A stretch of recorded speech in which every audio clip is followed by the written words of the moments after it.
Men cheat for variety, women cheat for emotions. Which one is worse? Everyone argues about why, but almost no one talks about the real damage. That is why I'm here. Let's address the statement first. Men cheat for variety, women cheat for emotional reasons, right? Believe you've heard it before. You've probably believed it at some point, right? But here is the truth.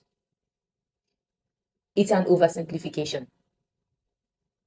Some men cheat for ego, some men for opportunity, some men for lack of discipline. Some women cheat too. Some cheat for validation, some for neglect, some for emotional escape. Okay? And some hmm, just because they can. Yeah. So the question is not really why. It's not really why are they cheating. The real question is, does the reason make it better? Okay? Or does it make it worse? Let's be honest here. People try to rank cheating like it's a competition. Hmm. Some people say physical cheating is worse. Some people say emotional cheating is worse. Okay? Some people say at least he did not fall in love. Some will say at least she did not sleep with him.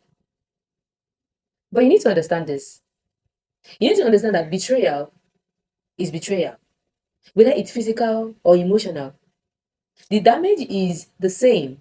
The damage is the same at its core. This situation, trust is broken. And once trust is broken, everything else starts to collapse. Let me say something else. Cheating is not just about desire, okay? It's about decision. No this and no peace.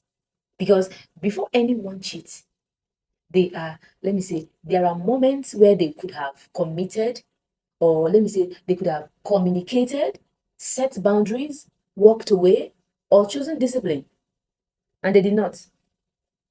That matters. Okay? Another thing again you need to understand is some people will say something like emotional cheating is worse because feelings are involved. Hmm? Others will say uh physical cheating is worse because it's an action. Everybody with their own. But here is what people avoid saying. And this is what you need to know that and understand and have it in your mind that both require disloyalty, both require secrecy, both requires deception, both requires you to step outside your commitment. So arguing about which is worse, which is better, often becomes a way to justify one over the other. Yeah. And you know what? It is dangerous because it lowers the standard. Yes, it does. And in fact, let's be real. Hmm? Let's be real. Come with me. The pain of cheating is not just in the act. You know that. It's in the realization that you were not respected. You were not prioritized. You were not protected. And you know that cuts deep down the reason behind it. And once that feeling enters the relationship, it's hard to rebuild. Yes. Not impossible, but it can never be the same again. It can never be the same. And another truth again I want to share, I want you people to know is cheating does not start in the bedroom. I don't know if you know this. It starts in small conversation, small decisions, entertaining certain conversations, ignoring boundaries, seeking attention outside the relationship. That's how it starts. By the time it becomes physical or emotional, it has already begun. Yeah, it has become begun.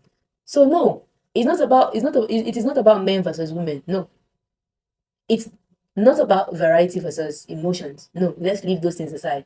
It's about character. Okay? Because a loyal person stays loyal. Yeah. Not because they don't have options, oh. They do. But it is because, or let me say another thing is because they have standards. That's why they will not cheat. That's why loyal people will remain loyal. And someone who chooses to cheat made a decision. Don't forget this point. Someone who chooses to cheat made a decision. It is not a mistake. So from today, stop asking what type of cheating is worse and start asking why you would tolerate any of it.